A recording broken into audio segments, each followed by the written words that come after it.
어떤 생각들은 나의 세계가 된다. 이충령. 누군가를 가족처럼 위하는 마음. 인자는 자신이 일어서고자 할 때 다른 사람을 일으키고 자신이 도달하고자 할 때 다른 사람이 도달하게 해주는 사람이다. 공자, 논어옹야 편. 의미를 되찾아야 할 가족이라는 이름. 행복을 어디에서 찾느냐는 물음에 많은 사람들이 가족이라고 답한다. 가족은 지금의 내가 생겨날 수 있게 해준 둥지이고 언제라도 돌아갈 수 있는 안식처다. 가족 안에서라면 실수를 해도 용서받을 수 있다. 가족 앞에서라면 나를 나답지 않게 꾸며내지 않아도 된다. 가족은 나의 있는 그대로의 모습을 아는 사람들이며 그 있는 그대로의 나를 사랑해주는 사람들이다. 가족의 가장 독특한 점은 아무런 조건 없이 사랑하는 관계라는 것이다. 물론 항상 그런 것은 아니다. 서로가 원하는 조건이 어긋나 깨어지는 가족도 있다. 또한 서로를 사랑하지 않는 가족도 있다. 서로를 증오하는 가족, 서로를 경멸하는 가족, 서로에게 무신경한 가족도 있다. 하지만 일반적으로 가족은 다른 인간관계들에 비해 계산적인 조건으로는 설명되지 않는 유대감과 연결끈을 갖고 있다. 보통 인간관계를 맺을 때는 서로가 서로에게 득이 되기에 함께한다. 함께 운동할 수 있기에 가깝게 지내거나 서로 말이 잘 통해서 좋은 친구 관계로 지내거나 나의 진로에 도움이 되기 때문에 친해지려고 노력하는 등 사람 간에는 특정한 이유가 있기 때문에 관계가 성립한다. 반면 가족은 별다른 이유가 없어도 가족이라는 이유 하나 때문에 관계 안에서 질긴 끈으로 연결되어 있다. 가족이라는 이유로 서로에게 관심을 갖고 안부를 챙기고 좋은 일이 생기면 함께 기뻐하고 슬픈 일이 생기면 함께 슬퍼한다.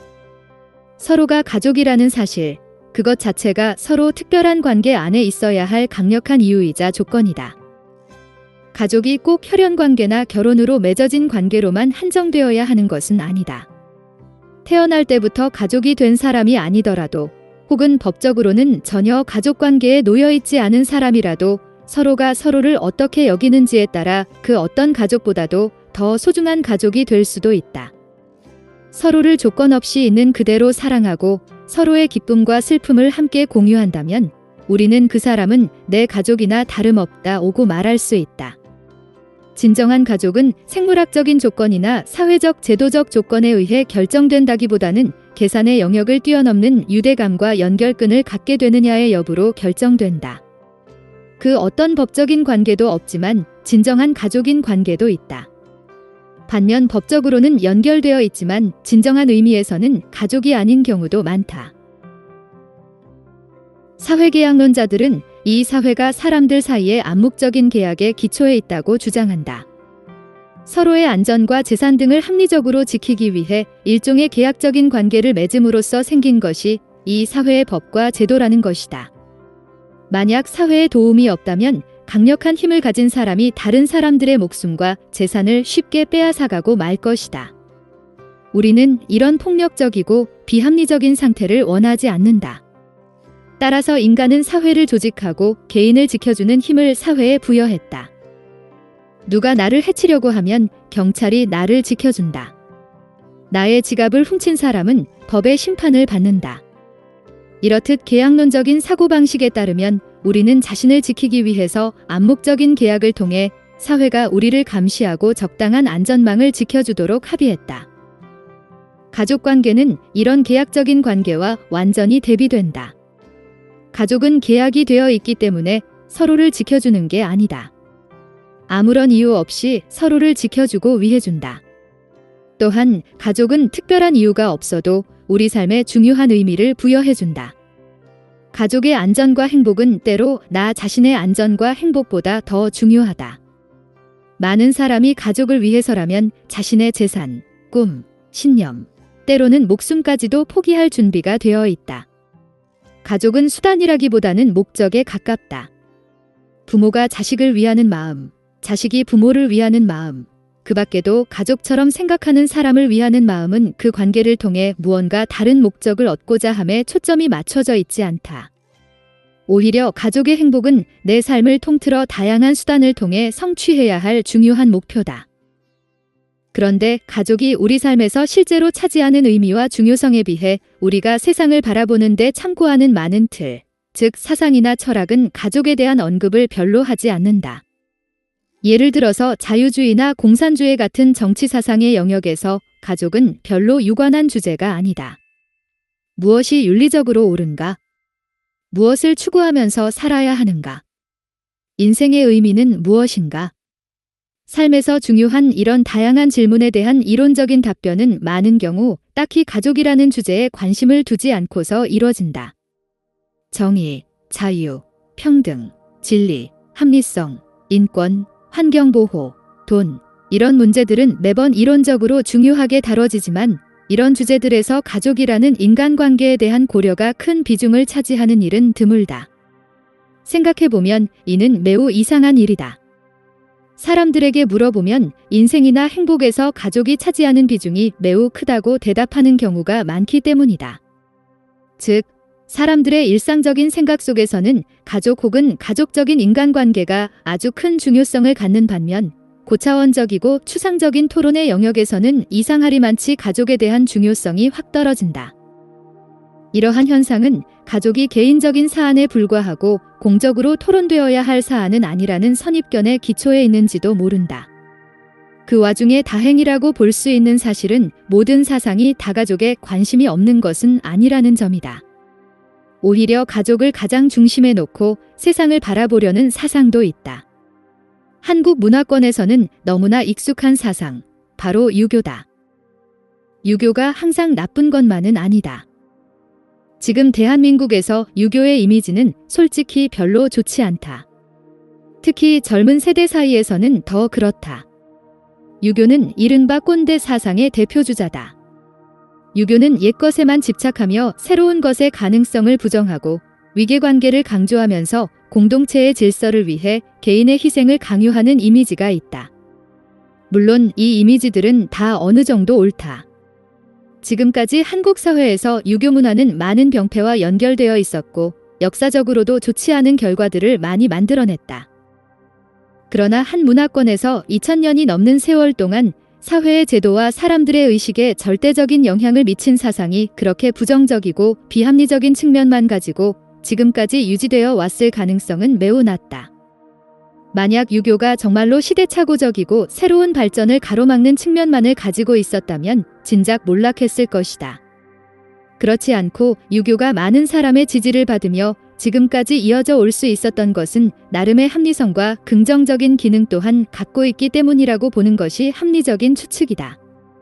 따라서 우리는 유교 문화의 부정적인 면들을 극복하기 위해 노력하기도 해야겠지만 반대로 유교 사상의 긍정적인 잠재력을 발견하기 위해서도 노력해야 한다. 유교의 중요한 긍정적인 측면 중 하나는 가족을 중심으로 세상을 바라보고자 하는 시도라는 것이다. 유교를 출발시킨 고대 중국의 사상가 공자는 누군가를 조건 없이 사랑하는 마음이야말로 인간이 온 생을 바쳐 추구해 나가야 할 가치라고 생각했다. 그는 이 마음을 인이라고 불렀다. 앞서 가족이 꼭 생물학적 혹은 법적 관계에 한정되지는 않는다고 했다. 공자가 생각한 인도 마찬가지다. 꼭 실제 가족을 위하는 것만이 인이 아니다. 만약 누군가를 조건 없이 사랑할 수 있다면 그 사람의 행복을 진심으로 위하는 마음을 가질 수 있다면 꼭 나에게 득이 되는 사람이어서가 아니라 그냥 그 사람 자체를 소중히 생각할 수 있다면 인을 실천하는 것이라 볼 수 있다. 그렇다면 공자는 왜 이러한 사랑의 마음, 인을 강조한 걸까?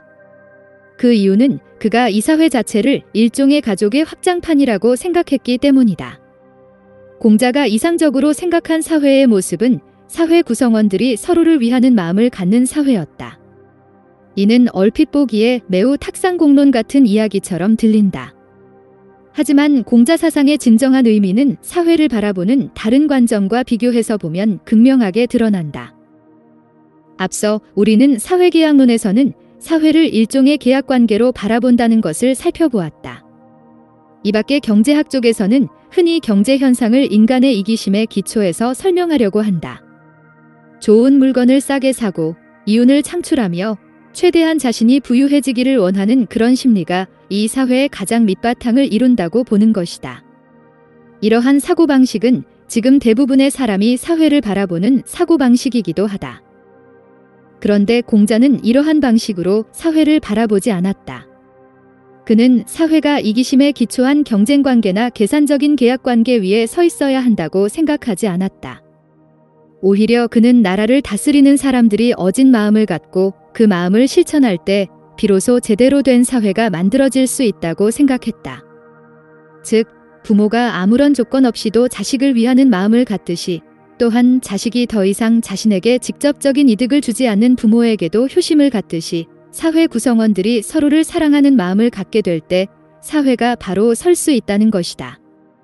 공자는 이것이 단지 상상 속에서나 가능한 일이라고 생각하지 않았다.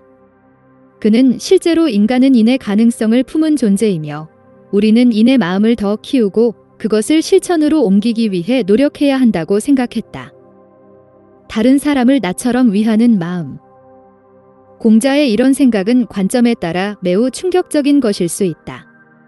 도대체 왜 다른 사람을 위하는 마음을 가져야 한단 말인가? 내 입속 챙기기도 바쁜 이 세상에서 왜 다른 사람의 행복을 위해 내가 노력해야 한단 말인가? 차라리 인간의 이기심에 기초해 사회를 설명하려 한다는 이론들이 훨씬 더 솔직하고 옳은 이야기인 것처럼 보일 수 있다. 그런데 한번 생각해보자. 왜 우리는 가족을 사랑하는가? 왜 우리는 나 자신만을 위하지 않고 다른 사람을 마치 나 자신처럼, 때로는 나 자신보다 더 많이 위하는가? 한번 비슷한 질문을 각도를 틀어서 던져보자. 우리는 정말로 이기적인가? 우리는 정말로 나 자신을 다른 사람들보다 더 우선적으로 위하는가? 정말로 자신의 삶을 깊숙이 들여다보고 이 질문들에 대답해보자. 아마 많은 사람이 자신보다도 다른 사람을 더 소중히 생각하고 있다는 사실을 발견할 것이다. 또한 나의 소중한 것까지 포기하면서 도와줄 의지까지는 아니더라도 여력이 닿는 한 누군가가 행복해지는 길을 도와주고 싶은 경우도 꽤 발견하게 될 것이다. 인간은 꼭 그렇게 이기적이지만은 않다. 누구나 조건 없이 다른 사람을 위하고 사랑하는 마음을 갖고 있다. 그러한 마음이 삶에서 어느 정도 비중을 차지하느냐가 각기 다를 뿐이다. 과연 공자가 생각한 대로 정말 거시적인 관점에서 사회 구성원들이 인에 기초한 관계를 맺는 게 현실적으로 가능한 일인지는 확실하지 않다. 어쩌면 거시적인 사회 현상에서는 가족적인 사랑보다는 이기심과 경쟁심이 더 큰 영향력을 발휘하는지도 모른다. 그러나 한 가지 확실한 사실은 미시적인 관점에서는 누구나 누군가의 진정한 가족이 될 수 있는 잠재성을 갖고 있다는 것이다. 거시적인 경제이론, 사회이론, 정치이론 등에서 한 개인이 이기적이고 계산적인 존재로 다뤄진다고 해서 미시적인 일상생활에서까지 우리가 그런 존재가 될 필요는 없다. 또한 우리는 이미 그런 존재가 아니다. 다만 아무 조건 없이도 다른 사람을 위하는 인의 마음에 우리가 현재 크게 주의를 기울이지 않고 있을 뿐이다. 공자는 그러한 이타적인 마음에 주목했다. 또한 그의 생각을 이어받은 유교 전통 역시 그러한 인간의 가능성에 관심을 기울여 왔다. 이것은 우리가 유교 사상에서 얻을 수 있는 중요한 가르침이다. 어쩌면 우리는 인간이 이기적이라는 학설들에 워낙 익숙해진 나머지 정말로 우리 자신을 이기적인 존재라고 생각하면서 살게 된 것인지도 모른다. 만약 그런 이론적인 대전제를 걷어내고 진실하게 자신의 마음 깊은 곳을 다시 한번 들여다본다면 그곳에서는 따뜻한 인의 가능성이 발견될지도 모른다. 누군가의 진정한 가족이 될 수 있는 가능성, 누군가를 조건 없이 사랑할 수 있는 마음을